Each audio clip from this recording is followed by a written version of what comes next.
Subscribe and press the bell icon to never miss another video of Bhakti Charu Swami.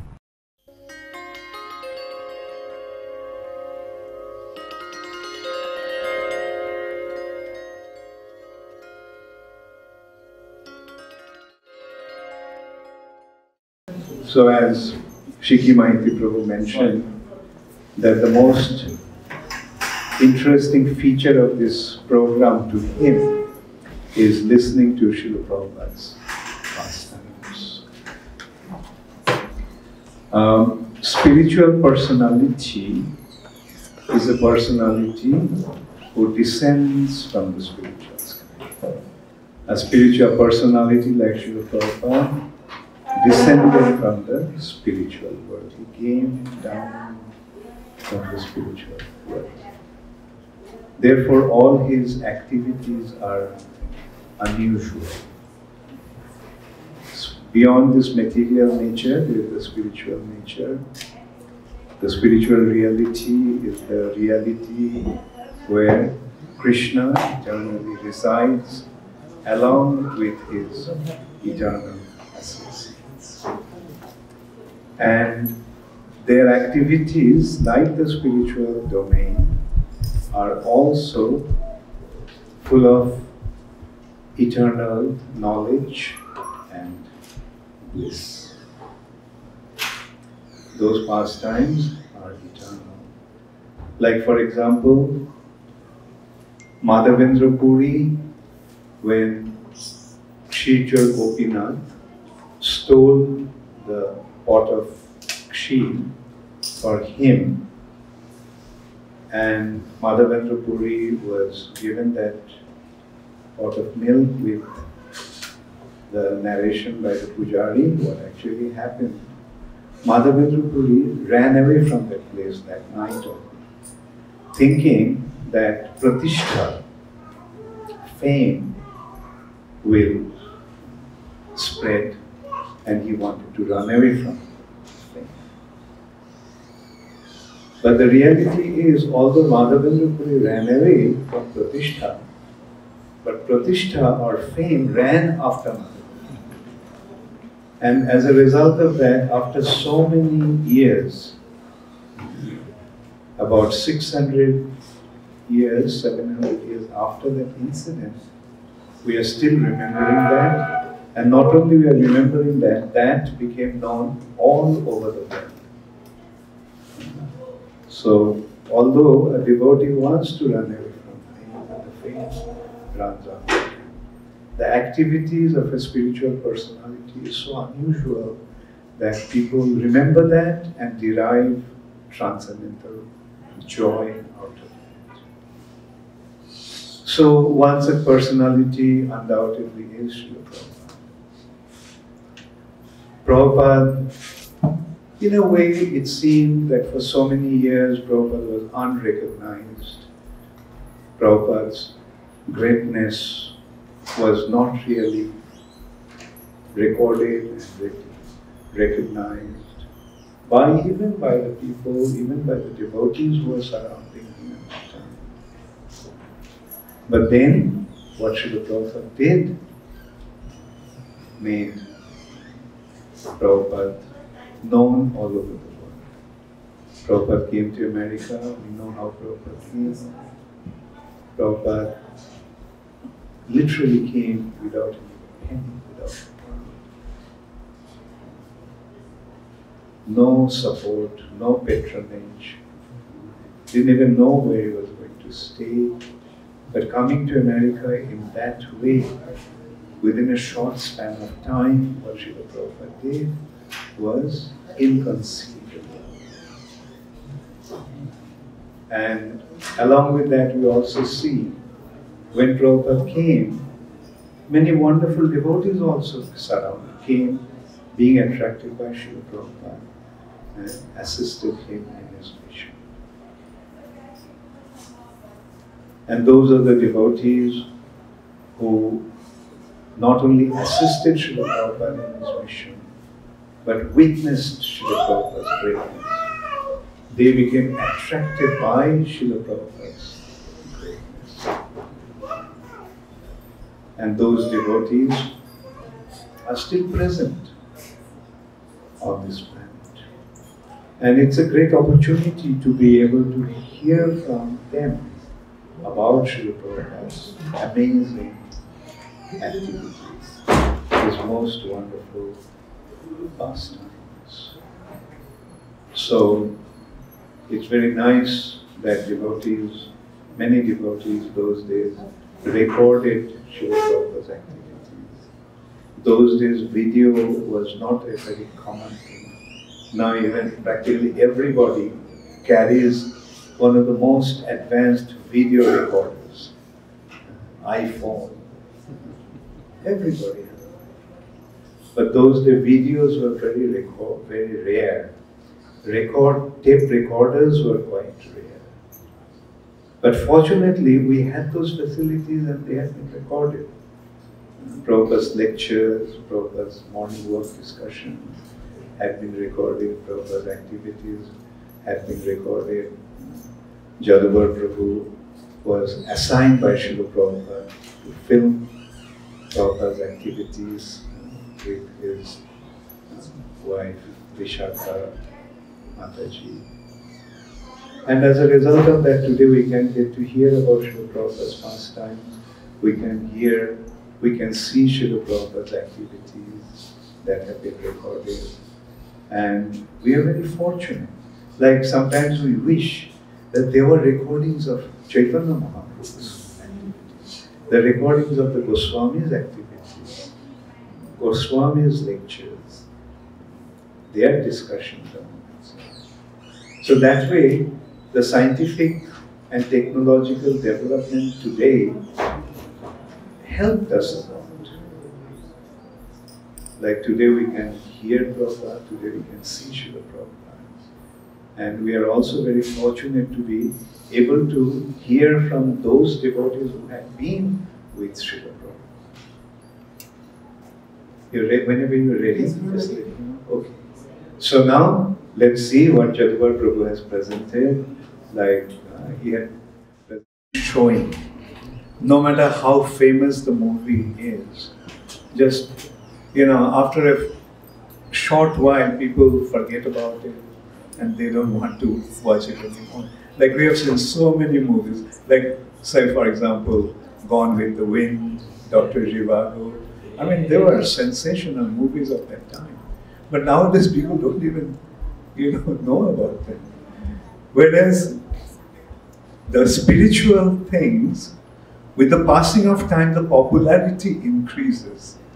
Like today, maybe it has been shown in X number of movie theaters, but with the passing of time, this will be continuing to be shown not only in movie theaters, rather it will become Y X number of movie theaters that it will be shown, and X multiplied by nth number of houses will have these movie videos. So people will continue to watch these movies.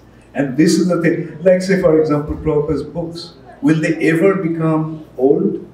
Will people ever think that, well, I have read it and there is no need for that? No. The more we go into that, the deeper we want to go into it.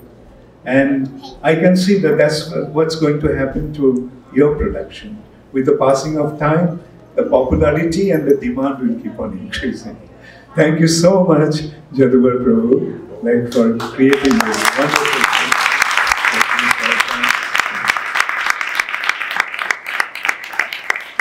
Another thing I was actually thinking, this actually shows when somebody wants to serve Krishna, then how Krishna actually helps. It was just a chance thought that you thought of, putting them together. But because you made this effort, see what an international appeal this has got.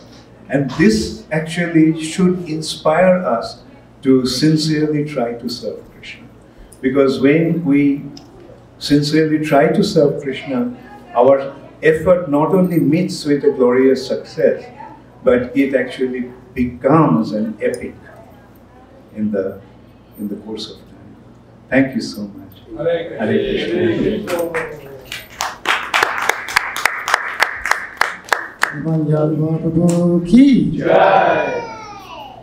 So this time we're going to begin our Leela Smarna. And generally in Atlanta, they start with Prabhupada's Leela. And as we all are aware, Prabhupada came to Atlanta what year? 1975. 1975. So that's 45 years ago. So normally we have these, I don't know what it is, about 45, 50. We usually have some special celebration. On the 35th anniversary of the installation of Sri Sri Gaudiyai, we had a big Abhishek. Lokanath Maharaj is here. How many people were here at that time? That was probably almost 10 years ago. Very nice, very spontaneous. So if everyone could move up because more people will be coming in. So we want to bring up the Prabhupada disciples here. And Hare Krishna. Thank you all for being here again for Panihati Festival. This is probably my, I think maybe 5th time here over the last 10 years or so. Sikhi Mahiti Prabhu kind of, I was actually not going to talk about the Atlanta time frame at all because I thought many others would. But he seemed to wanting to lead up to it. And it was much more than just Prabhupada spending a few days in Atlanta. I've spoken about it many times. We were just talking this morning. As Sikhi said, I joined Prabhupada again. He sent me ahead from Juhu. This was 1975. And I had been ill in India. I was always ill in India. So after 6 more months in India, Prabhupada landed in Juhu. So this was approximately January of 1975. So then he told myself and Brahmananda to go forward to Hawaii. There was some difficulty in Hawaii at that time, which is not unusual. So we went ahead there. Anyway, finally Prabhupada came to Hawaii. On the way to Hawaii, he was with Paramahamsa and Nitai. So I just came from a festival in Los Angeles. It was Prabhupada Cook's festival. So there were 7 of us there. Myself, Harikesha, who was there. What's her name? Kashuri, French devotee Kashuri, who cooks for Prabhupada.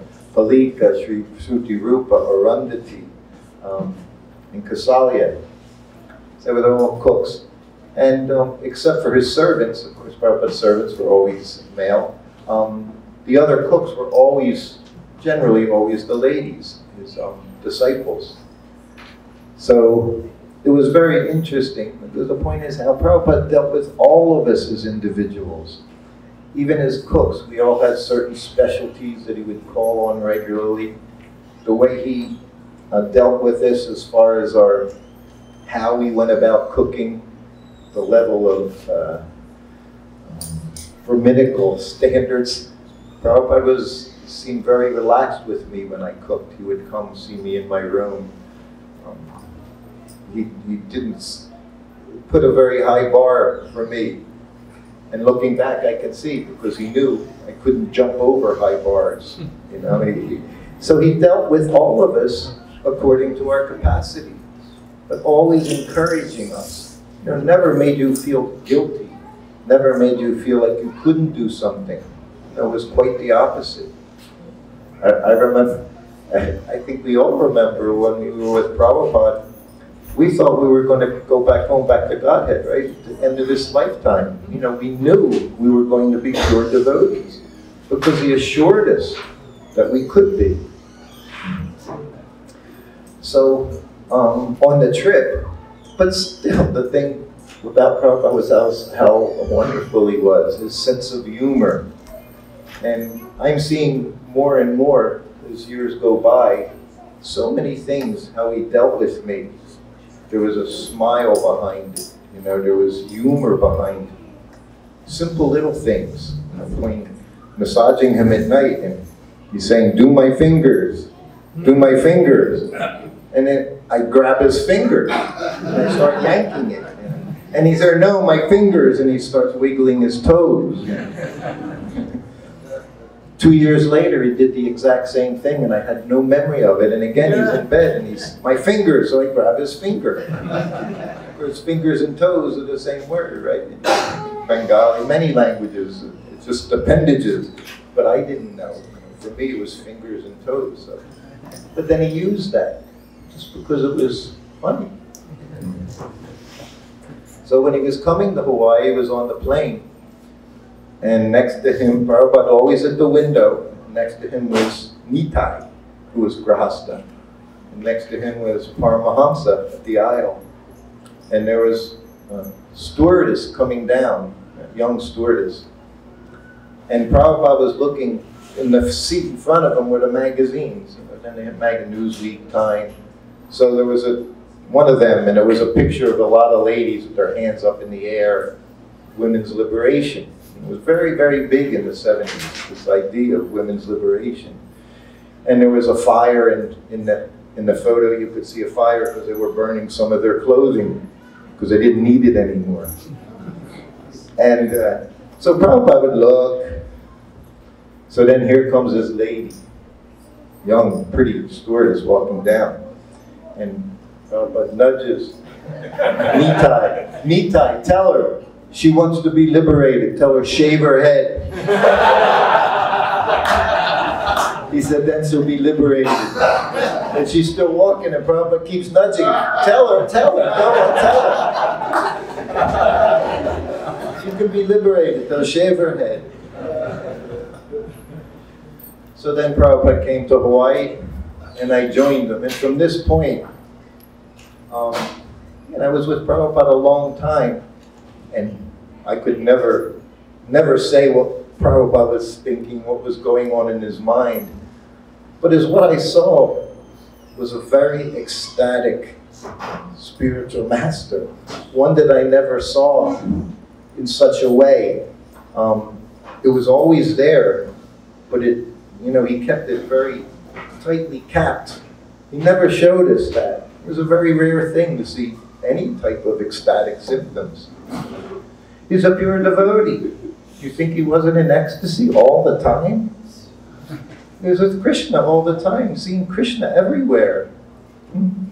He was always in ecstasy, but we just saw her sitting, chanting, playing mridanga, doing everything like us.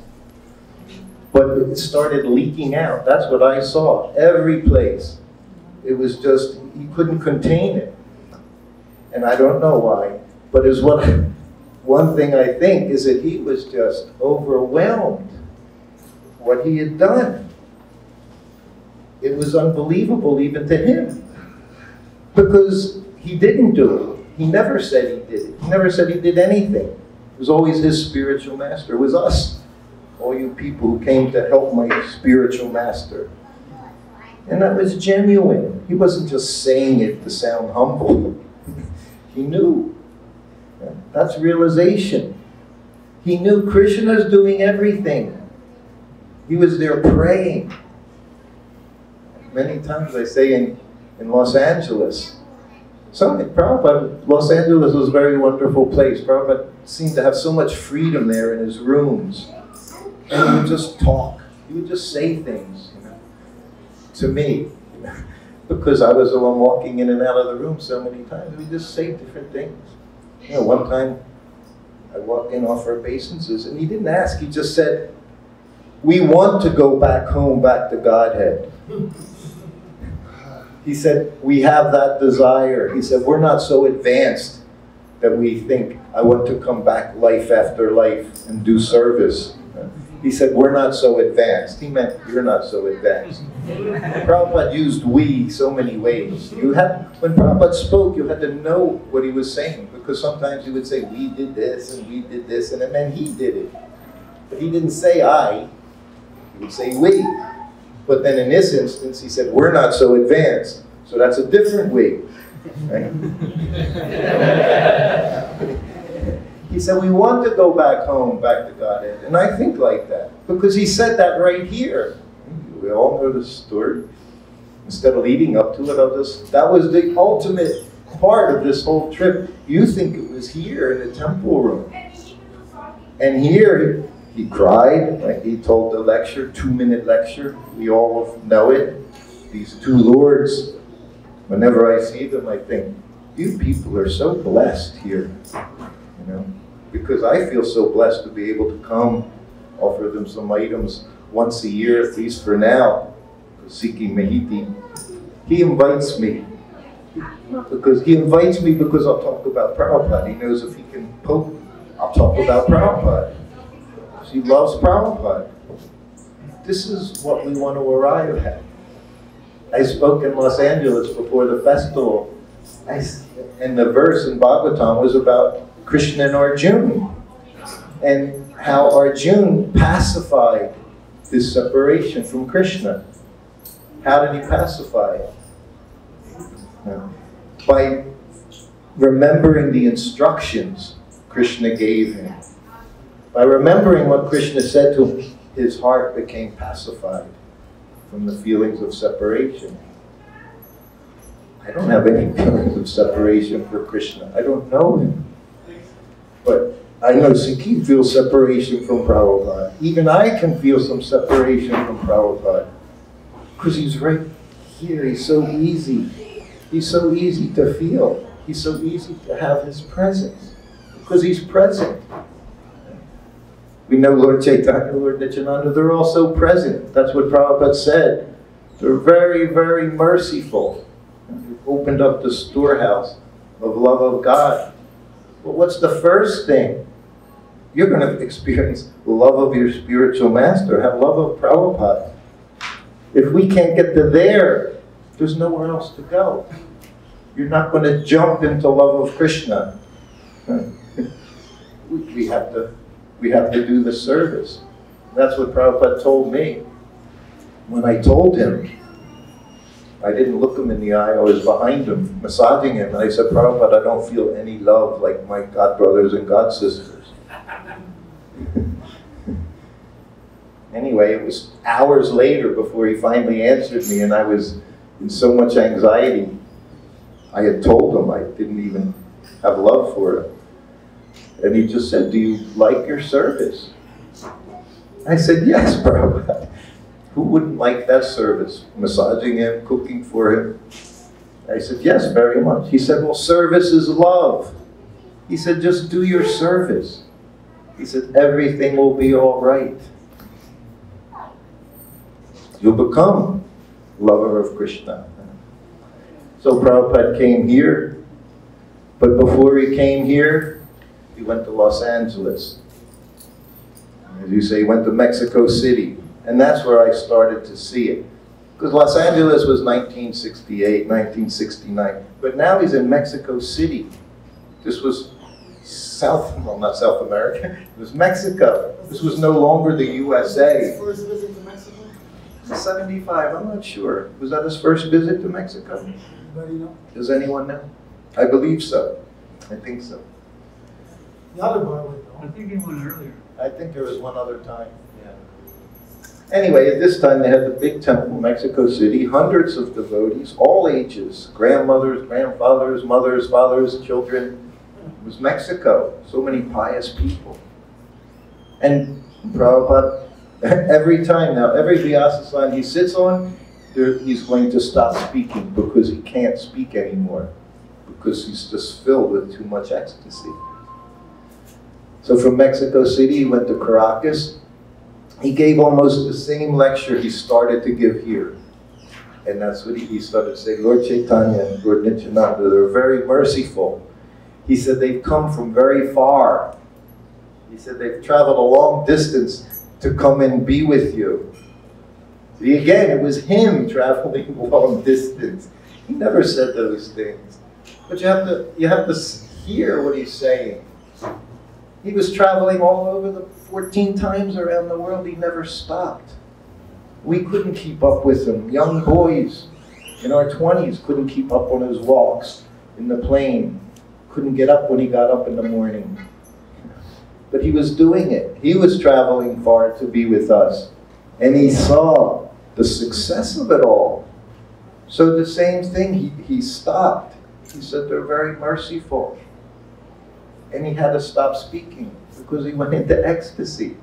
He'd go and he was in ecstasy, but it was so much that he couldn't contain it. And that's what he would do. He would just close his eyes. And finally Kirtan would start. So then he went to, we all know the story, then he came to Miami. And again he started talking, Lord Chaitanya, Lord Nityananda. He was seeing it happened. He did it all around the world, everywhere he went. There wasn't a spot he could go. People were chanting everywhere. Who can imagine his feelings, the ecstasy that Prabhupada had? You know, there was the one time he said to me in his room, because his father would give him anything he wanted. Because at nighttime he kept asking his mother for puris. He was a child. So, puris. Mother said, no, muri. Puri is too heavy. Give you muri. No, puris. Prabhupada didn't take no. He didn't accept that answer. No, puris. So 3 times he said, she kept saying no. And then my father said, if he wants puris, give him puris. And then Prabhupada massaging his legs. And then he said, perhaps my father knew. What does that mean? Perhaps my father knew that out of all of creation, this one person came to this place, this material world, this earthly planet, and transformed an entire planet in a few short years. Maharaj can tell you, travel, travel, try. How much can you do? You know, you try to inspire, right? Disciples, I'm sure, everywhere. That's what Prabhupada did. I always say we were like tops. None of you youngsters even know what a top is. The thing, you had a string around it, you pull it, it could spin, spin, spin, spin, spin. But when it slowed down, it really went crazy. It didn't just slow down and stop. It was just, so that's what we would do as his disciples. So he was constantly running around, winding up that tops, so we would be inspired. We could continue in our service. Because in LA, he said, my disciples, he said, you've taken so many drugs, so much illicit sex. He said, you can't accomplish anything except for the chanting of Hare Krishna. He said, if not for the chanting of Hare Krishna, he said, you couldn't do anything. That's what he thought about us. But it was only because of his chanting.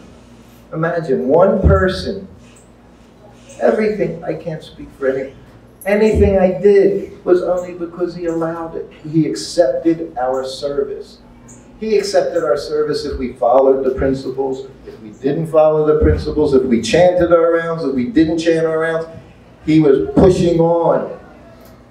So this is our duty. Push it on. Doesn't mean just sit in here. Kumbaya kirtans for 24 hours a day. You go out and do something. Go out and chant your kirtans. You have to. If you were here when Prabhupada was here, you know there's no choice. If I want to please my spiritual master, I have to help him. And the only way to help him is to help him in his mission, is ISKCON society. That's what he was doing each place. And each place going into ecstasy. Because he saw the deities being taken care of so nicely. These things made him happy. When he saw everyone around him jumping up and down, the old jumping beam, he became very happy. He saw we were advancing in Krishna consciousness. That's always what he saw, that we were advancing. Not how horrible we were. Because despite that, we accepted his philosophy, we accepted him, we accepted his love, and we returned it by serving. So that's our business. And our ultimate business, we want to go back home, back to Godhead. Right? So one of those nights, he was upstairs in his room, you know, the big, big picture, Krishna Balaram, cowherd boys, lots of cows and calves. And I was massaging his legs, massaging his feet. And he was very blissful. Always, Maharaj knows too.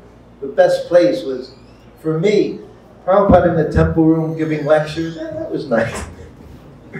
But when he went behind the door into his room, he was just like us. He was just a devotee of Krishna. He had his spiritual master. He had his duties, chanting his rounds, reading his books. This is what he did. It was so pleasant.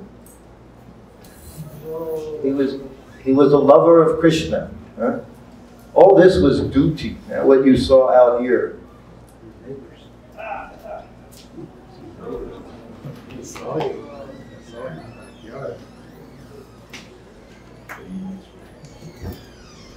Yeah. What was I saying? Duty. Duty. All duty. All duty. Duty. Everything's duty. Harikesh told a story. It was a funny story. I think it was Harikesh when he first met Prabhupada. He said he was very excited because Prabhupada was giving a lecture, and he said, we have many do-nots. Many do-nots. So Harikesh thought he said donuts. So he was very happy looking for donuts. But then he finally realized that Prabhupada was saying we have many do-nots. We do not do this, we do not do. We always hear. See, that's, Prajumna told me that many years ago. There's three things in Krishna consciousness. We have the deities, we have books, and we have guru. And the deities, of the three, there's only one active principle. The deities are passive. Huh? I just see brass. He sees Lord Chaitanya, Lord Nityananda. Everyone sees according to our vision. And even when you read the books, we read them, but we'll all have something different, a little bit different to say. We hear this. But the guru, he's the one that's active. He smashes your misconceptions over and over again.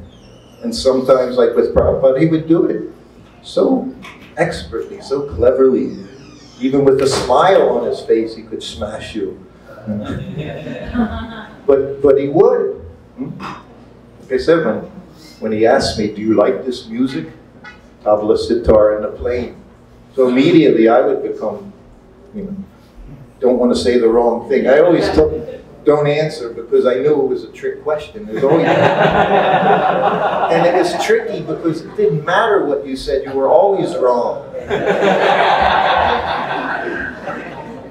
Because it was a test, and the test was just to mess with your mind. That's what he would do. So if I'm listening to and it was lovely, but I just looked at him, and then finally he said, it's very nice. I said, yes, Prabhupada. But then I had two people sitting next to me. He did the same thing to them. Do you like this? Yes, Prabhupada. It is sense gratification music.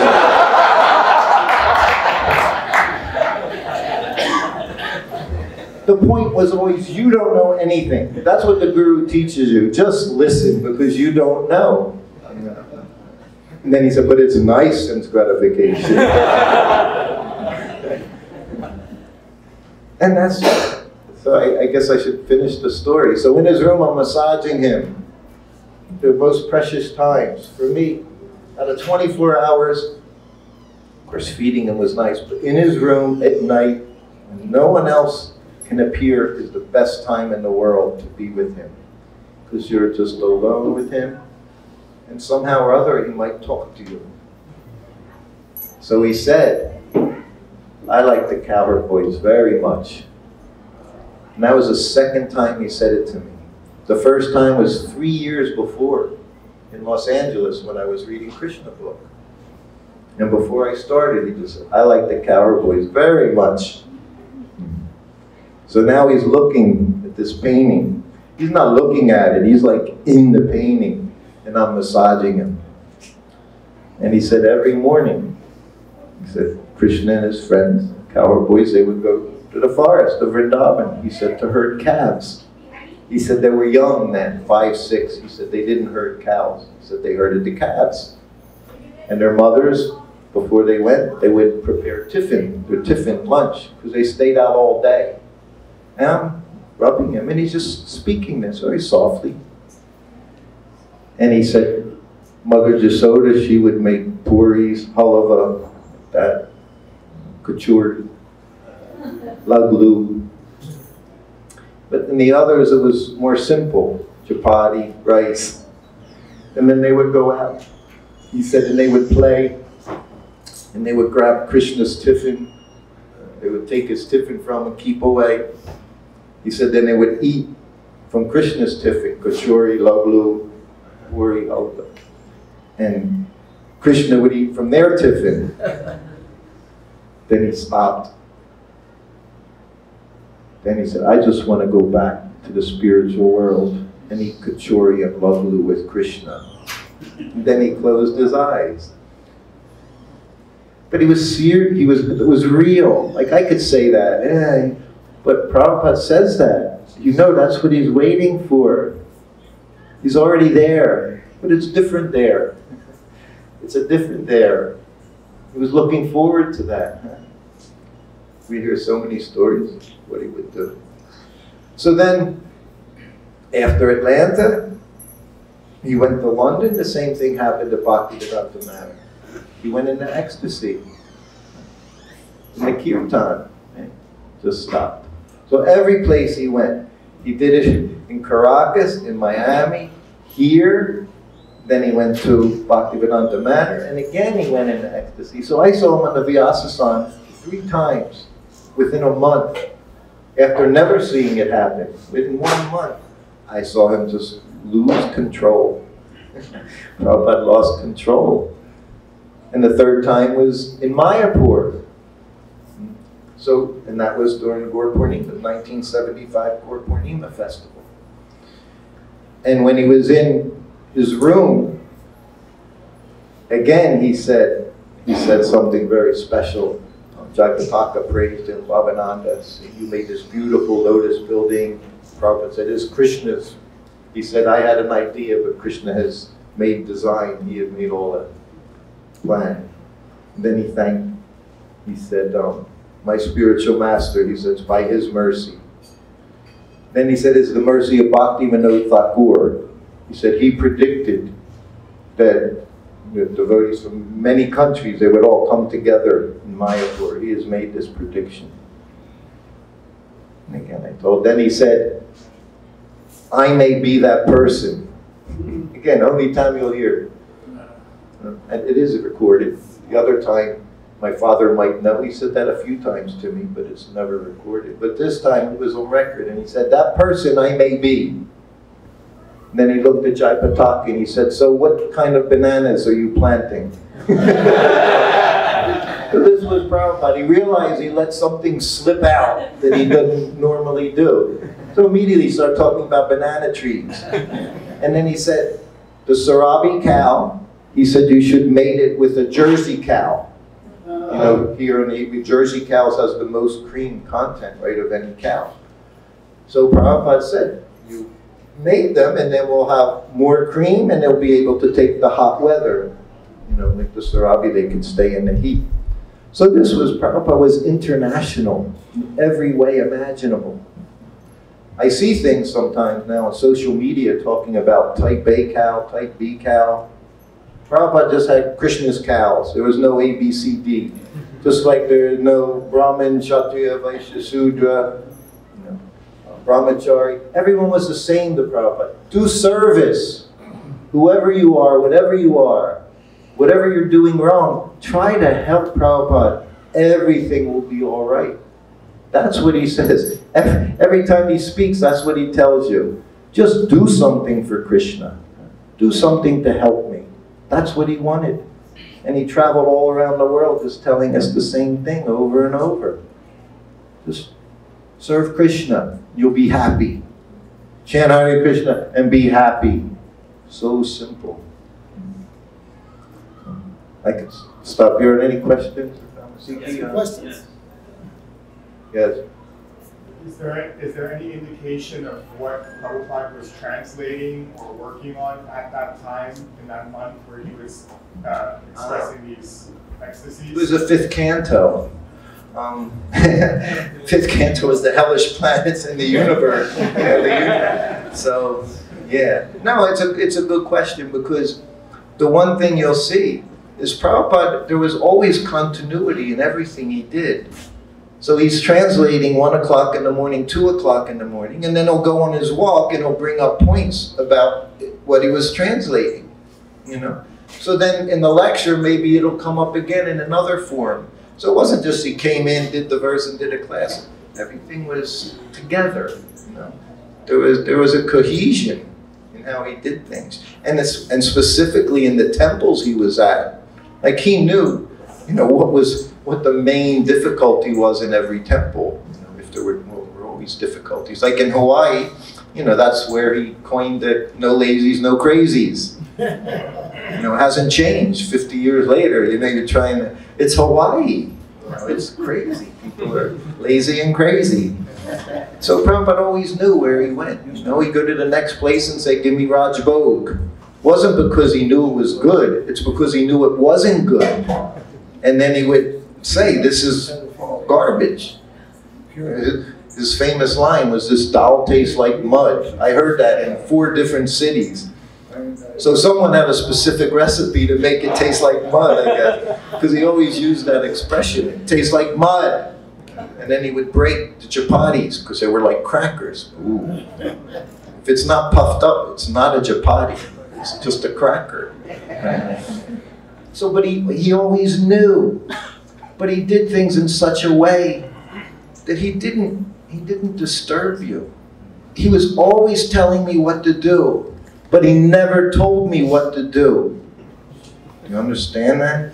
He would say things to me in such a way that if I had any intelligence, I would do it. We were in Florida, and Prabhupada walked in the door of what was Abhiram's cottage, I guess, so that was Prabhupada's cottage. And there was a big picture, painting again, Krishna and Arjuna on the chariot. And Arjuna's sitting there, like that, right? You all know that picture? Arjuna's in a little anxiety. And I have Prabhupada's bags. I'm right behind him, and he stops right in front of the painting. I like this painting very much. I fell for it. I said, why? I should have just said, I like it too. I said, why? He said, just see. He said, Krishna's telling Arjuna, you have to kill your family members.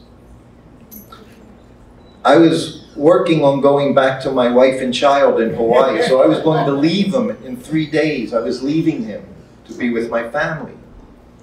That was my plan. I hadn't told him, but it was my plan. So he said, Krishna is telling him, you have to kill your friends and family. What to speak of leaving them?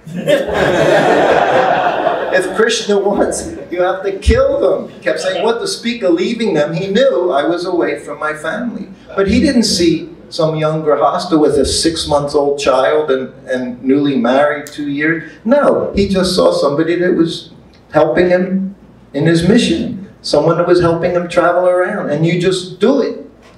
Because I'm not going to be here that much longer. See, these are all the things he knew, telling us what to do. He didn't tell me. He didn't say, stay here with me. He told me, you should kill your family if Krishna wants. That's how he told me. I never even figured it out for 30 years. That's what I mean. He would tell me things all the time, but I just thought he was talking. But he was talking to me. Anyway, eventually it sinks in. Hopefully. All right. Hare Krishna. Thank you very much. Hare Krishna.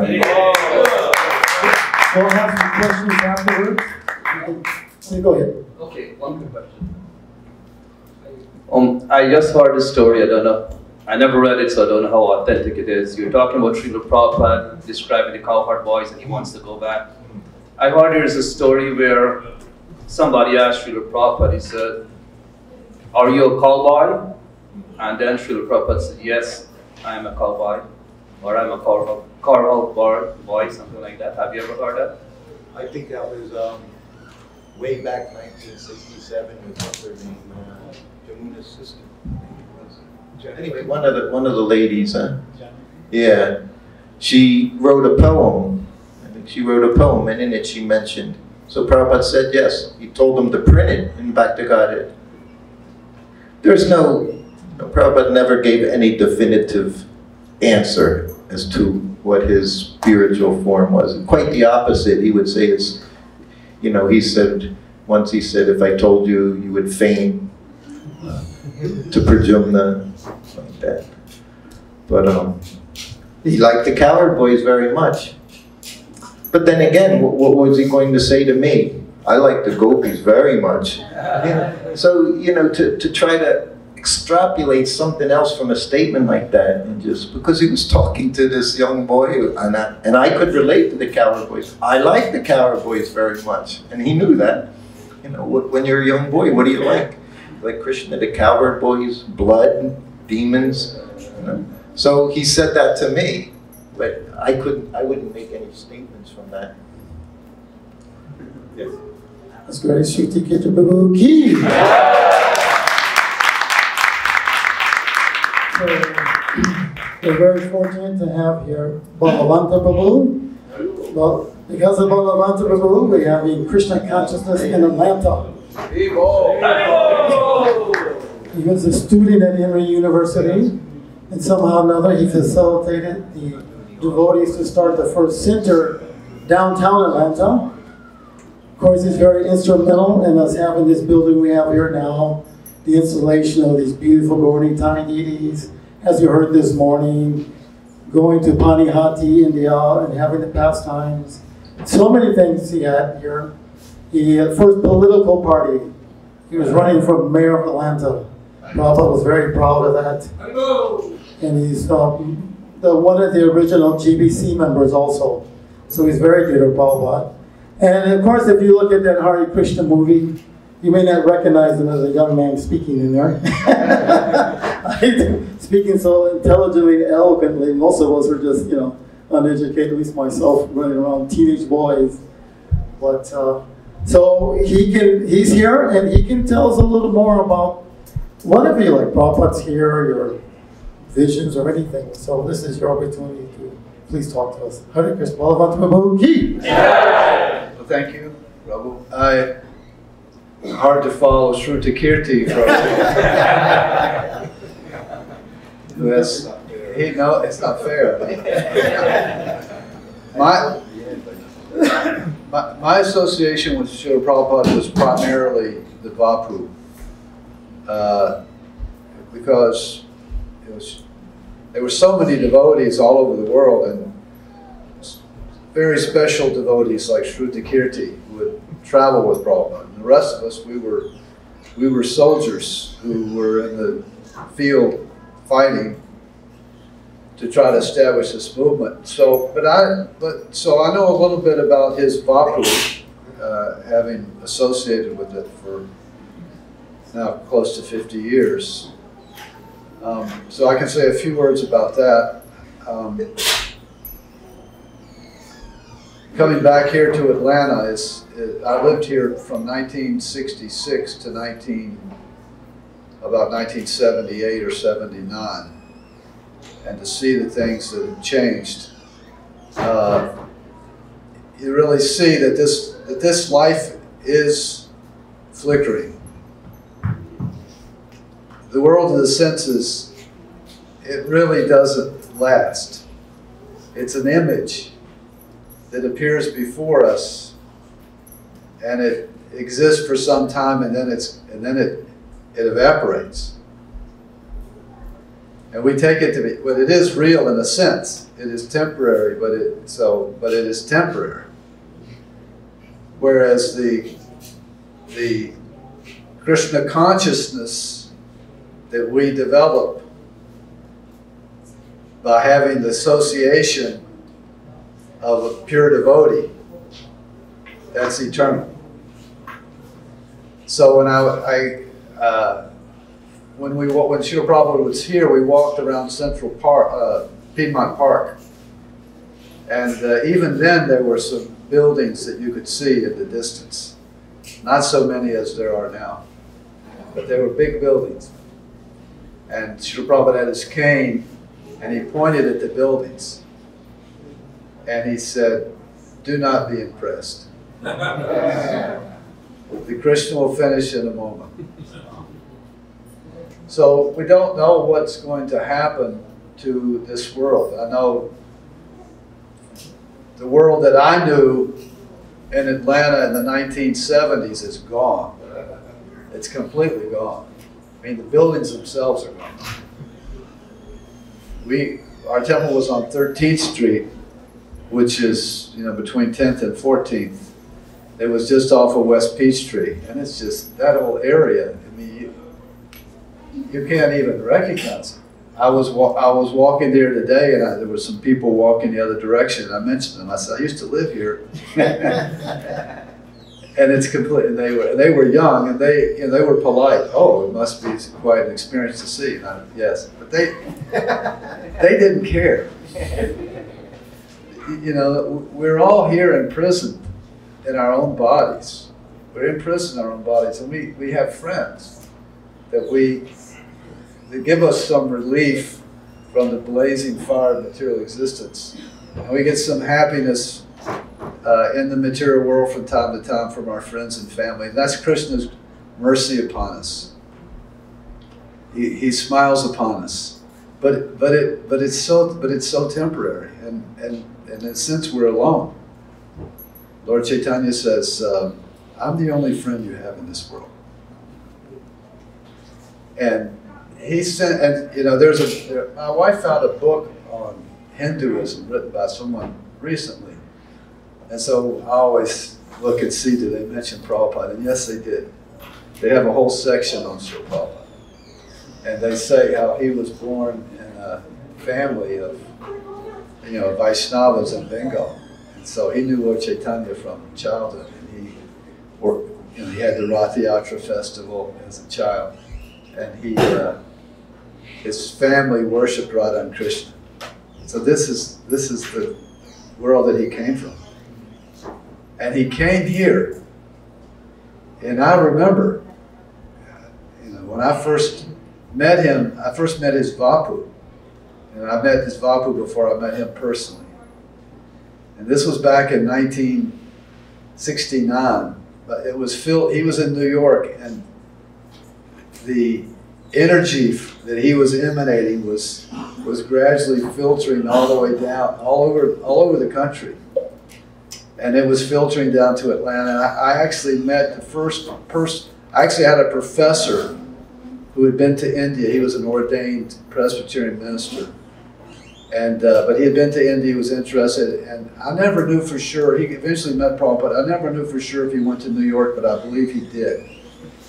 And he came back in our Hinduism class. We were talking about Lord Chaitanya. He taught the Vedas, the Puranas, the Bhagavad Gita, and the Upanishads, and Lord Chaitanya. Those were the sections that he taught. And I think because he knew of Prabhupada. Then I went to the Caribbean in the summer of '69, and I met someone from New York who had gone to the temple. And he told me I should be chanting Hare Krishna. I began chanting Hare Krishna. And then in December of '69, I was in Berkeley, and a devotee gave me, on the street of Berkeley, it was Hari Basara. I don't know if you know Hari Basara. I still remember him. Such a nice devotee. He handed me a pamphlet, and he said, "Enlightenment, right here in Berkeley." And the pamphlet had a picture of Lord Chaitanya, and it had the Shikshastika, prayers inside. So I read the Shikshastika prayers, and I came back to Atlanta. Kirtananda appeared in Atlanta not long after that. And then the devotees came to my apartment. I went to Kirtananda because I had been reading the Shikshastika, and I was so impressed with it. And I saw him, and I said, "Would you like to stay in my apartment?" He said, "Yes, but on one condition." "What is that?" "Do you let us cook for you?" Oh, very nice. So they stayed, and anyway, so by May, Rupanui came, we opened a temple. But I want to talk a little, go back about Srila Prabhupada, because the Shikshastika says, you know, all glories to Sri Krishna Sankirtan, which cleanses the heart of all the dust accumulated for years together. That's the fire of conditional life. Repeated birth and death has extinguished the Sankirtan movements. The prime benediction for humanity at large, it spreads the rays of benediction moon. Gives us a taste of the nectar for which we're all anxious. Chaito Darpa and Marjana. So the world, you know, I see it when I come to Atlanta, I see, you know, people probably used to say big city means big hell. I didn't think that at the time. I mean, I accept everything Prabhupada said, but I couldn't quite internalize that. Because I thought, you know, big city is pretty nice. It's where all the intelligent people are, it's where the money is. But now I'm seeing it is big hell. And people are, you know, people are suffering. And the world that I knew was a little, I've seen in my 50 years, now 70 years, the progress of Kali Yuga. It has definitely progressed. I mean, if you, I mean, in some ways it's better. That's the trick of Kali. In some ways it's better. But overall, the level of piety is diminishing. It's just, it's very graphic to me, seeing. And so you have to live here, you have to work so hard. I mean, to be a modern person, to just pay the basic costs. And then Lord Chaitanya instructs us that nadanam najanam nasundarim, that, you know, you can't just be focused on making money. But if you don't earn money, if you don't work, you have to, if you don't work, how are you going to survive? How are you going to support your family? I mean, some few people are fortunate enough they don't have to, but most of us have to in some way engage with Kali. Kali, it's his time. And you have to compromise with him. You have to deal with him. Either, you know, I'm a lawyer, so I have to go and do what lawyers do. It's like if you take birth as a dog, you have to wag your tail and bark. That's what you have to do. So if you become a lawyer, you have to work in a certain way. All of us have to do it. If you're a business person or whatever you are, you have to function in that way. So, and you have to earn money. So how do you make spiritual advancement? And then, you know, I can't speak for Hinduism in India, but I can see for Christianity because I was raised in that way. It's very difficult. And there are few people who are functioning on some level. It's not to me to criticize them or judge them, but they're tearing down this church. This was the biggest church. I mean, some people worked and paid to build that church thinking it would be there perpetually. Now they're tearing it down. So it's very difficult to have spiritual life in the Kali Yuga. And now it's progressing. And so many demands upon us and so many influences. You can't turn on the television without being bombarded with this influence of Kali, just destroying everything pious. So here comes the person who's born in this pure Gaudiya family. And here he comes to the heart of Kali. I mean, in 1966, which was bad enough. I mean, it's worse now. He came right into the heart of it, and he confronted Kali, and he dealt with him to the extent he had to. He took unqualified disciples. He said, I have only one sin. I've taken too many unqualified disciples. And he did take many unqualified disciples. And then he initiated women. He did all the things. He initiated us. He did all the things that he had to do. So he says through the Kirti that maybe I'm that person for Mayapur, but not just for Mayapur. Maybe he's that person who came to reestablish the principles of religion that people could actually follow in this age of darkness.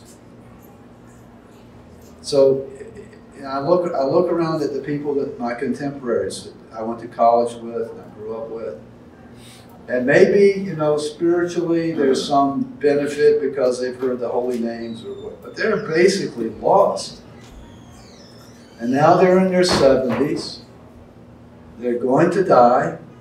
Whether the civilization continues for 100 years, it may go 100 years, but it's not going to go 1,000 years. They're going to run out of all the resources that they're exploiting to live the lives that they're living. We. But it's definitely going to end. It's definitely going to end for those guys in their 70s before 100 years is up. And whereas for myself, the only qualification I have is somehow I came under his influence. But I have had and have genuine spirituality in my life. Real. Not to my credit, but to his credit. So maybe he is the one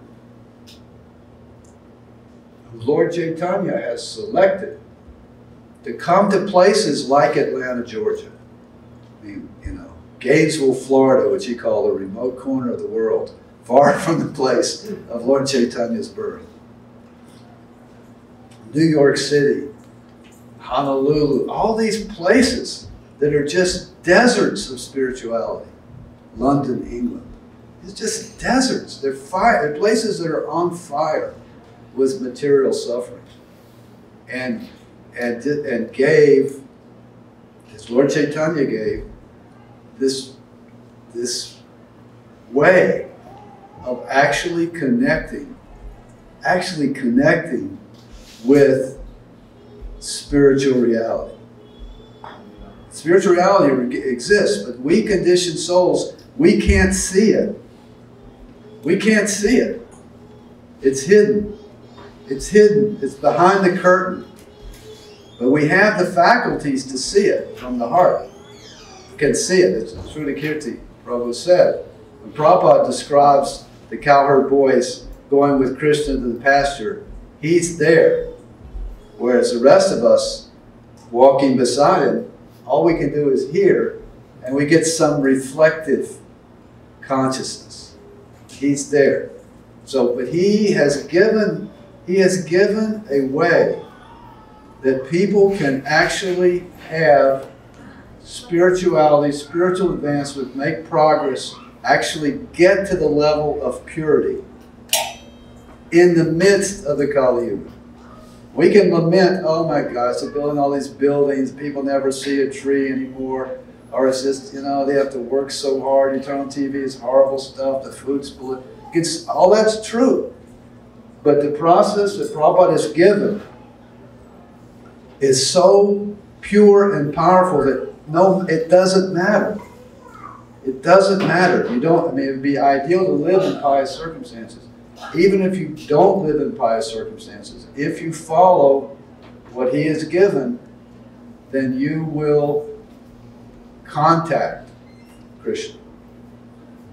First, you see him in the deity form. First, you hear his holy name. And then you see him. He's there. He's there in our hearts. He's there behind the sensory world. He's controlling the sensory. Otherwise, how come I don't look like a 22-year-old anymore?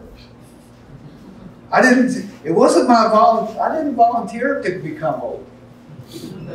It's not something that I deliberately did. It happens automatically. Who is doing that? Who is doing that? That's Krishna. That's Krishna. How does a child grow into an adult grow into an old person, and then pass out of this body? No control over any of that. Who is doing it? Krishna is doing it. His hand is working. You see a beautiful flower? That's Krishna's smiling face. You hear the birds singing in the morning? That's Krishna. You see the sun come up? That's Krishna. He's behind it all.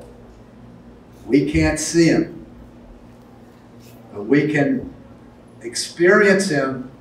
We can gradually come to see him. We we can get out of this prison. Lord Chaitanya has decided he's going to liberate all the sincere souls of this age from this prison house of these bodies. And Prabhupada has brought us the process for doing that. So that's just my 15 years of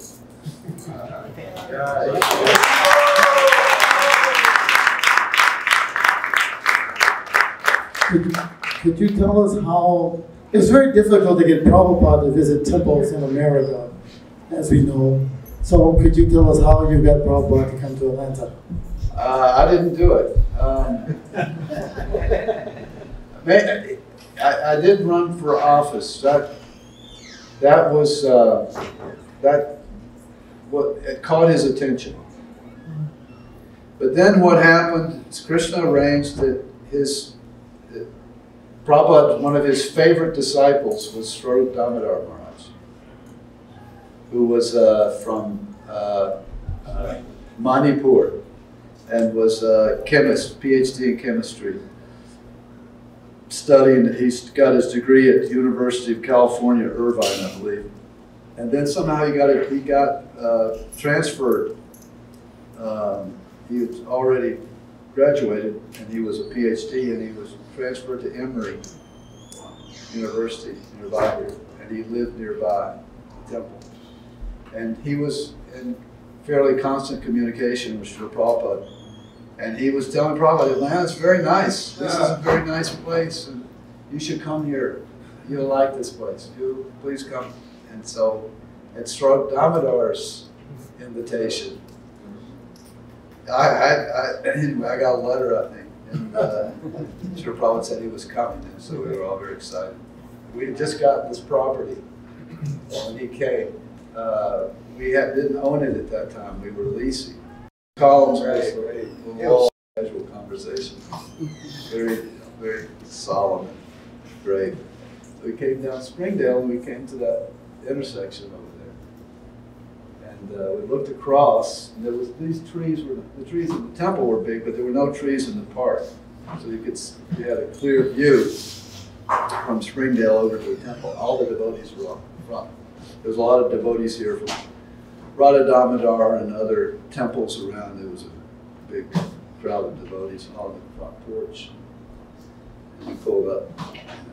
Probably didn't say anything, but he had a smile. See?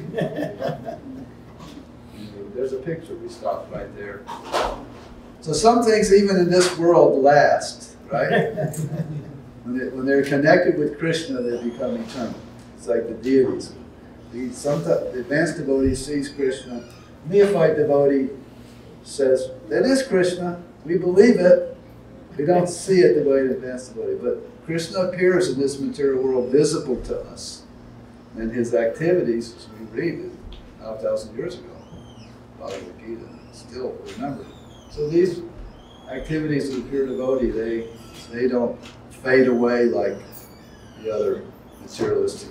However great they may be material, however great, kings and presidents and movie stars, and it just evaporates. It just evaporates like a fog in the morning. It's gone. It's completely gone. It's no substance to it. But when it's connected with Krishna, then it's substance and it lasts. Prabhu ki. You have to tell, once Prabhupada to pastime, it's a disputed pastime, but it sounds very nice, so it's become folklore. But when Prabhupada came, this was also Bhaktisiddhanta's appearance day, and that painting you see back there was in New York City. And they brought it down to Atlanta just so that Prabhupada could offer arti to that painting. And it was supposed to go back. How can they go back into that historic material? So it's still here. I don't think New York is asking for it. Don't tell us. You can have it $100,000. How about that? No, we need $200,000 to fix something in the building. Push cars, baby. Yeah, he comes and sees it every now and then, so he knows it. But anyway, the painting's on the corner here, and Prabhupada is offering arti to Bhaktisiddhanta.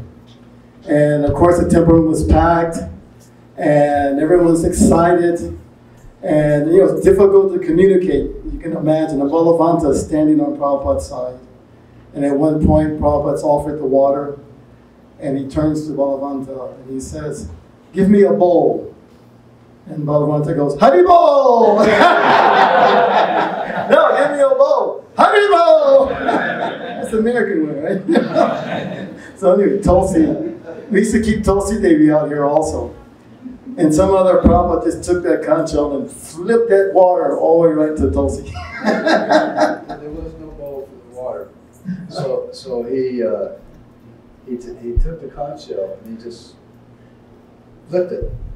We're talking from that side all Not the way to not underhanded, overhanded. Oh, overhand. Overhanded. And the water just right into Tulsi. Then everybody else goes, "Oh, but we didn't have conch shell. We didn't have conch shell. Well, we may not, but I remember we did not have camphor. And he said, "Where's camphor?" And by that time, Shilavati had stopped camphor all over the movement because it turned everything black. So the problem was, "Where's camphor?" We're all for it now, still. We all for it. Yes, camphor. Prabhupada. I think we're the only temple. Someone walked in and said, "You have 2 lamps?"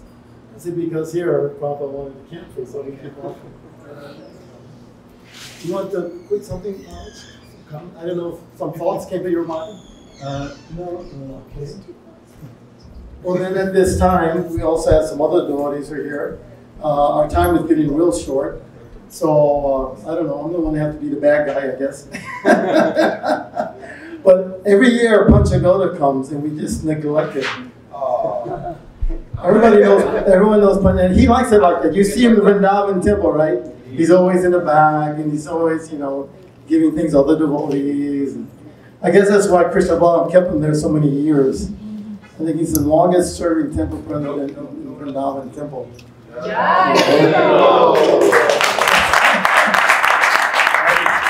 That is not an easy task. Temple president anywhere is not easy. What to speak of here in India, you get some extra mercy. So, but you need to say something. I know you don't like to, but please, come up and some thoughts. Now it's turned to Panchaguru Prabhu to try to come this way so that everybody can see you. Thank you.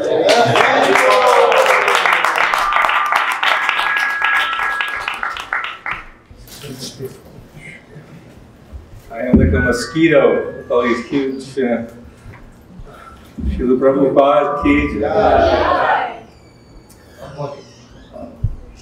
I say, hearing all the devotees speaking about Srila Prabhupada, and I'm sure many of you have heard Prabhupada's voice and feeling of Lord Chaitanya's mercy, Lord Nityananda's mercy. So we have that same feeling also in Vrindavan. When you see Prabhupada offering the artik to Krishna Balaram with a big smile on his face. And he very much wanted all his followers to carry out this mission of preaching, to do something, to go out and spread the mission. As Yadubar Prabhu was saying, he was holding out his CD, that the more we can give Krishna to others, then there's some hope. Otherwise, this Kali Yuga is progressing very, very quickly. In Vrindavan, we're seeing more and more devotees coming. Just last week, we lost 3-4 more devotees, Parvati and Mother Parvati, and also Mother Uttara, another 2-3 devotees. So Vrindavan Dham is a place for great recharging spiritually, holy Dham, seeing Krishna Balaram, Radha Shyama Sundar, Shri Shri Gaur Nitai. It's very exciting, very surcharged spiritually place. Kirtans are very wonderful and intense. It is also a wonderful place to come to leave this material world. Can't spend our whole lives just simply working. Prabhupada gives the example sometimes. Somebody's worked their whole life and said, okay, now I want to retire. No, you have so many more duties, have to take care of the family. What you have done, continue working. So I'm not saying don't work, we have to work. We have to be practical. But at the same time, keeping the association of devotees and hearing. That's why whenever, if I go somewhere, I like to hang out with Shruti Kirti Prabhu. A lot of the senior devotees, Yaduvar Prabhu, when we were traveling, I said, tell me about how you came to Krishna consciousness. Tell me about Prabhupada. So we should be eager to hear about Prabhupada, also the spiritual process, and keep the association of devotees, because life is very, very short, and we might feel insignificant. We are insignificant, but if we desire very strongly to serve Krishna, to serve Prabhupada, Krishna, Srila Prabhupada makes arrangements, he gives us guidance, he gives us ability to do something. And many times people say, okay, if I come to Vrindavan, what will I do? I say, just come to the program. You come to the program, see the deities, chant with the devotees, be there with the devotees, and Krishna will reveal something for you. Even whatever, and Prabhupada often emphasized, whatever temple we're in, when we're chanting, we're serving, we're dancing, this is also Vrindavan. That's nice. But also come to visit Vrindavan. Krishna Balaram is calling all of you. I think Balavanta Prabhu didn't come for quite some time. Then was it last year or 2 years ago? 2 years ago. That was a wonderful experience. Oh. Well, I'm born in a demonic family, and not being very naturally Krishna conscious. In the past, going to Vrindavan is a bit of a challenge for me. But this last time, I guess being I'm older, it was the most wonderful experience. We were there for a couple of weeks, and went on parikrama every day. Went to the morning program every morning, and then we go in the early morning hours on the parikrama around Vrindavan. It was just the most pleasing spiritual experience. Yeah, anyone who can go, it's a very special place, Vrindavan, of course, without saying. Also, Gadi Prabhu was there with us for quite some time. You were in Vrindavan, also taking care of MBT for some time. Do you want to say anything?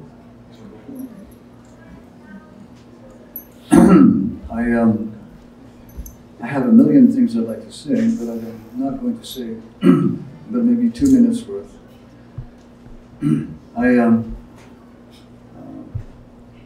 Vrindavan was an extraordinary experience. Bonded a friendship with Ayendra Prabhu, which was also very rewarding.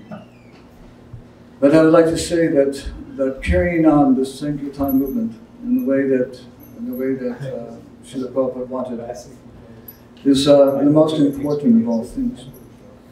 And being born of a demoniac family like my godbrother here, we don't have any credentials, we don't have any qualifications. We only have to look upon our past and understand that we have to be completely humble and reduced to ashes any kind of false conception that we have of ourselves. And sometimes this happens to the course of our life where we have, we'll say, some high spiritual experiences and then some crushing spiritual experiences. So we are planning to work very coordinatedly to create some nice experience Krishna Conscious Centers in Tennessee. Right now, we are in the process of creating a Goshala, which is very nice. And, okay, Hare Krishna. All right, so, yeah, I'm going to be quick. So, in the process of prosecuting Krishna consciousness, sometimes you have some very wonderful experiences and sometimes some very difficult ones. I just want everyone to know that at Murari, the atmosphere is completely straight and pure. We had a very, very bad experience in the very recent past. I had to banish 9 people at one time. So this was something that was unexpected. Anyway, I want to say that we're working forward and pleasurably so to create a new environment there. And Hare Krishna. Shruti Kirti is always a bright light to be able to have this association, and there's wonderful stories about Prabhupada. I can't even possibly say anything that would be worthwhile. So I just pray for all of your blessings, that we can do something nice in Tennessee. And I'll pass the baton over to the next contestant. Maybe he can say something worthwhile. Thank you very much. I do have to say that I was taking care of Gonitai, the Pujari for Gonitai when Prabhupada came here to Atlanta.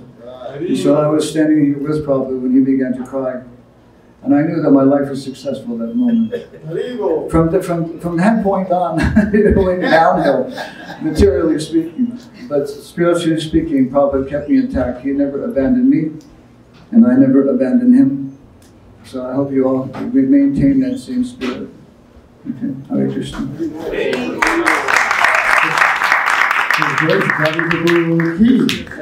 Actually, it's been, Prabhu, what year did you become devotee?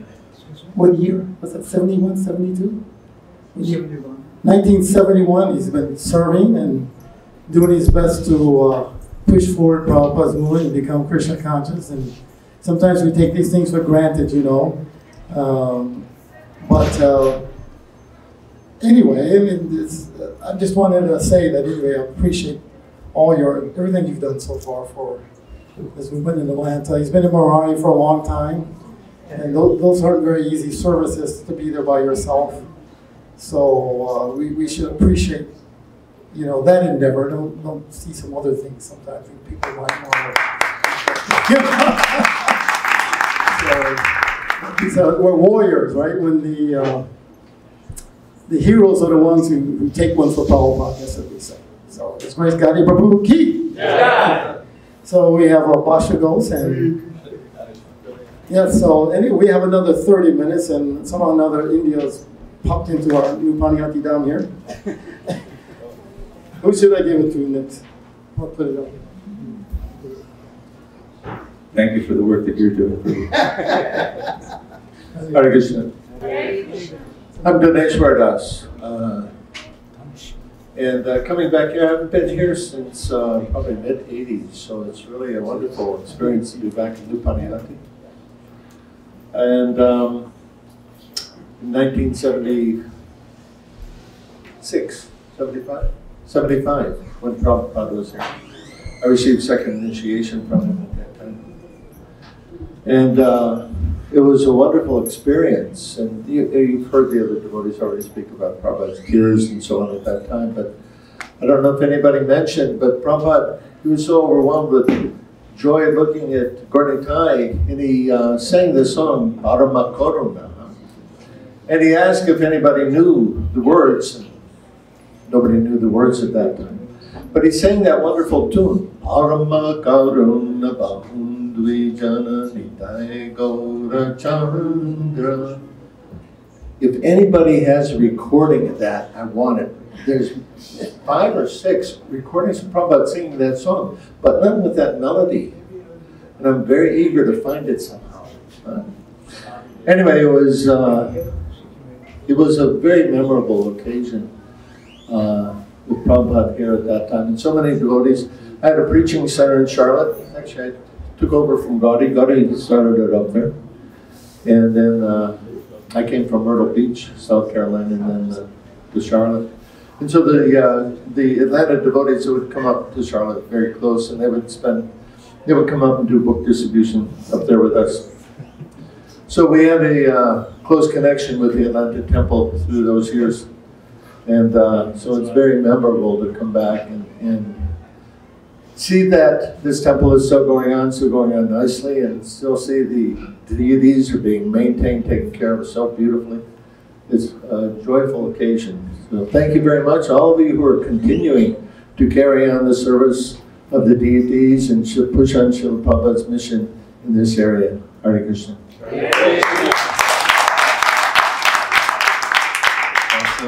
Dhaneshwar Prabhu with Sridhana Maharaj and Gopi Paranadhana in Miami finished the Srimad Bhagavatam. He was managing the whole operation for the Srimad Bhagavatam, translations and production to finish that. There's a great effort for several years in Miami. We worked together. Siki. One more. He can go for 30 minutes by himself.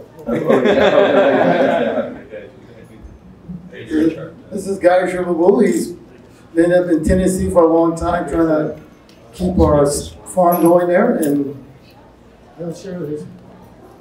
I don't have much to offer, actually, but I do recall lots of service here at the Atlanta Temple. I remember getting hit up by some devotees as I was traveling with the BTG initially, and then at one point I was a musician, so I was traveling all over the United States.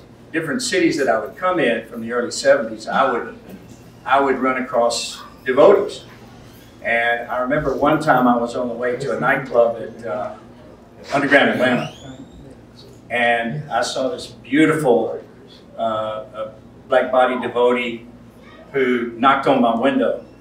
I rolled down the window, and Balabhadra hit me up with a Back to Godhead magazine. And I remember that was a time that changed my life. I had seen devotees in Miami. I had run across devotees in Boston, San Francisco, but that was a moment in time, and Balabhadra was at this temple. So I came to this temple, and I came in the door, and I remember seeing Balavanta, who is the temple president here, and immediately he began to instruct me in Krishna consciousness.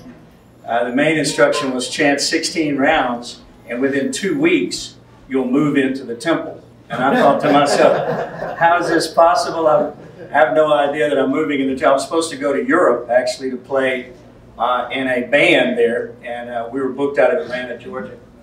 So when I went back to my apartment here in Atlanta, I remember I did take his advice. And immediately, Krishna took everything that I owned away from me. I lost my girlfriend. I lost my job. I lost everything. So I had no place to turn except for Panahati Dham. So within 2 weeks, literally, I had moved into the temple. I had a trumpet, and I remember giving it, donating it to the temple, and they were going to melt it down because it was silver and use it for book distribution. So I was pretty excited about that. But I had hair down here at the time, so I was a very unlikely looking potential devotee of the Lord. But I remember when the buzzer sound started in my head was a nice shining ball. Immediately I was promoted to the position of Vice President of pot washing. So they gave me these pots that were all burned on the bottom, and it was my job to get the burn off.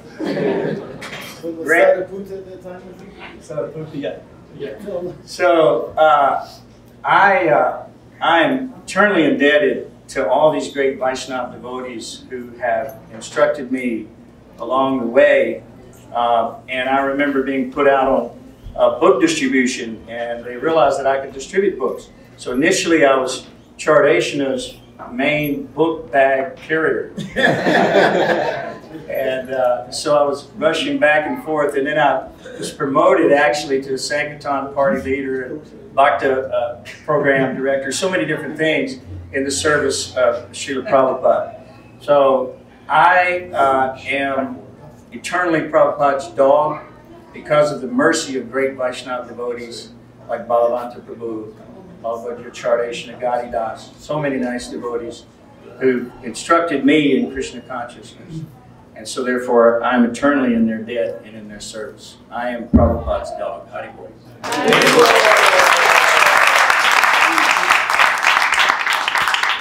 Thank you, guys. You're too kind. I wanted to mention also that I brought with me from the Goshala a lot of milk products. I just wanted to say that I have a booth over here with ghee, butter, paneer, gomutra, cow patties, you name it. The cows have made it, and come over and see me. All right. I had to plug that. Sorry. Yeah. So we have all the ghosts are here. We have a ghost taco. I was telling him I get them all mixed up. And he's in Vancouver, and originally I think Montreal, right?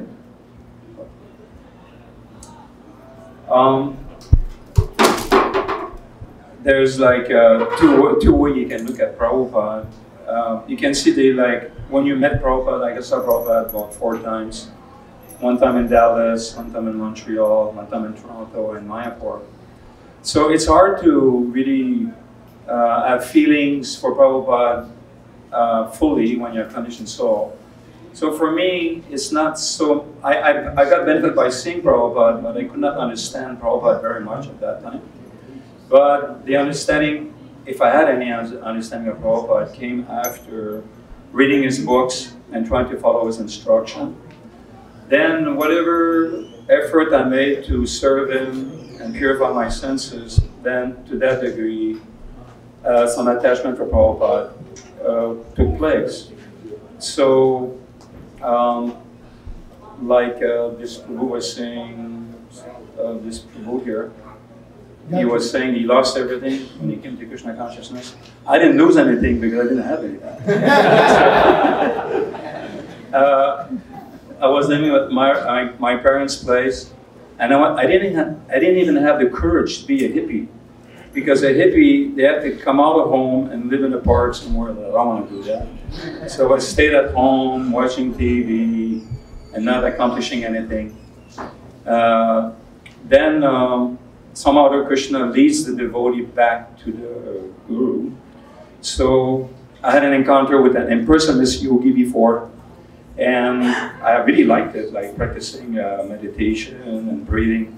But then somebody gave me the Bhagavad Gita, and I read the whole Bhagavad Gita as it is. And then I remember only one verse, Sarvadharma Parichaja, Teshadan all varieties of religion.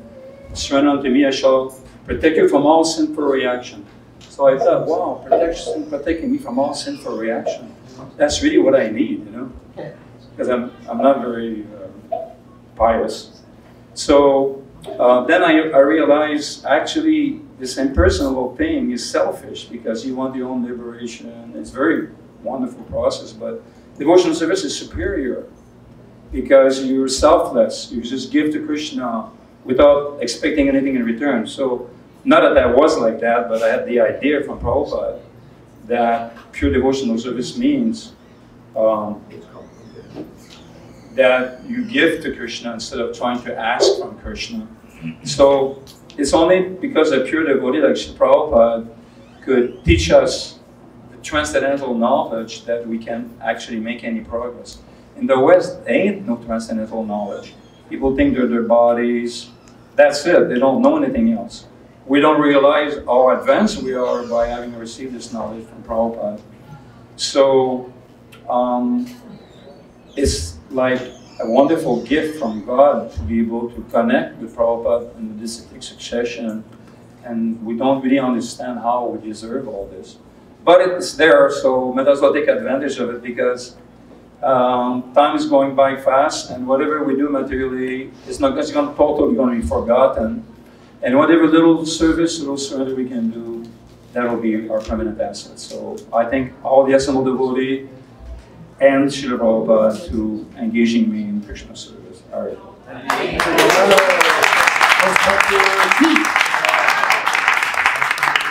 I'm going to go over here in the corner and get beat to death. We're not going to make him come through the crowd.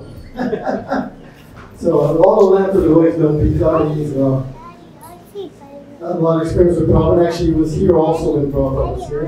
Can you give us maybe one last time? Yeah. Hare Krishna.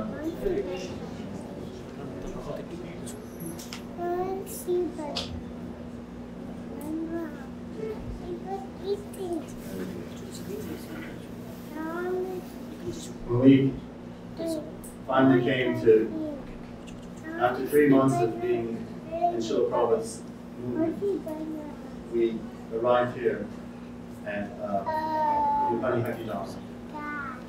And we were on Sankirtan every day. We lived in vans. And we slept on picnic tables. And I knew when I joined this movement that I would meet Srila Prabhupada. I didn't know how, but I just knew I would meet him. And I joined in Miami thinking that Prabhupada would be at the temple when I walked in, he would be there. Because, you know, I saw his picture. And I had met Tamal Krishna Maharaj and Vishnu John in Miami. And they had showed me Radha Damala. And I saw Radha Damala. They had these Aurora Borealis gems and lights were coming out. And I saw that and I thought, these are divine beings, these are not ordinary. And Vishnu John was like, to me, he was like, even more, he was the first person I ever saw from the spiritual world. I didn't think that he was an ordinary human being. I thought he was, even as a party, I thought that. So I wanted to join him. And then he told me, no, it's Srila Prabhupada. Srila Prabhupada is who you want to, so then we went to the temple in Miami, and then I thought Prabhupada would be there, but Prabhupada didn't come. And then they were under the trees in Miami. They would instruct us in Krishna. So we would listen to all the pastimes of Krishna book, and Vishnu John would explain these pastimes to us. And we would argue with him. How can Balaram pull up trees? How can Davidaguru and fight Davidaguru up the trees? And of course we can do. Vishnu John was completely convinced that I couldn't. So anyway, I joined the Radha Damala with Kripa. Kripa was part of the group, and he told me how you able to see Srila Prabhupada is you join Radha Damala, because wherever we go, we meet Prabhupada. I said, well, I want to be with you. He said, well, you blew. And then we picked you up on the road. So then the next thing I knew, I'm on Sagar constantly cut from one part, and then we finally end up here. The night before we come, I don't even know that we're going to do with Srila Prabhupada. We just know that all of a sudden Maha Mantra, he was my Bhakti, he said, no, we're not going to sleep tonight. We're going to drive all night long in the van. We're going to come to Los Angeles and we're going to meet Prabhupada.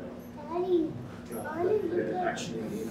And I'll tell you, in 3 months, Prabhupada took me from a burnt out, completely useless human being and actually started to plant seeds of Krishna consciousness in my head that have never left me. And when Srila Prabhupada came, he came right up to this tree, and I was standing right in this window. It was very cold. I looked up, and then the car came up, and we saw Prabhupada come out of the tree, come out of the car. And Srila Prabhupada, all of a sudden, I thought he was like a mountain. Because when I saw Prabhupada, it's like, Prabhupada is like a mountain. And behind Prabhupada, and the closer you get, he's like, that mountain is so big, he's blocking the sun out. You know, and so I thought, Prabhupada is so big. And we saw Prabhupada come out, oh, he's shorter than Balaramata. You know, and then he came out through here, and he came into this door here, and then he paid his obeisances, and we all paid our obeisances. And I just, whole life. I had joined in Philadelphia, and Rabinda Sarup saved my life. Rabinda Sarup also saved my life. He gave me a flower and he said, offer this to Srila Prabhupada's lotus feet. And I thought, oh, no. He said, no. As soon as we offered to Prabhupada's lotus feet, everything in my life changed. Everything changed. My whole life changed. And my whole life had been blessed by Srila Prabhupada. We spent time in China. And in China, sometimes it's not easy to be Krishna conscious. Because it's all kinds. In those days, there were no other devotees. It's just me. And Krishna put us in a situation, you know, and somehow or other, Prabhupada was always there giving me good points. You know. I would just say, Prabhupada, I know I'm in Maya, but if I can only be 2% Krishna conscious like you, I'll make it through. So I've always prayed, Srila Prabhupada, you're like, you know, you're like a mountain. If I can only be just a small percentage of the Krishna consciousness you have, then everything will, I will definitely go back on that to God. Hare Krishna. Jai Krishna Prabhu.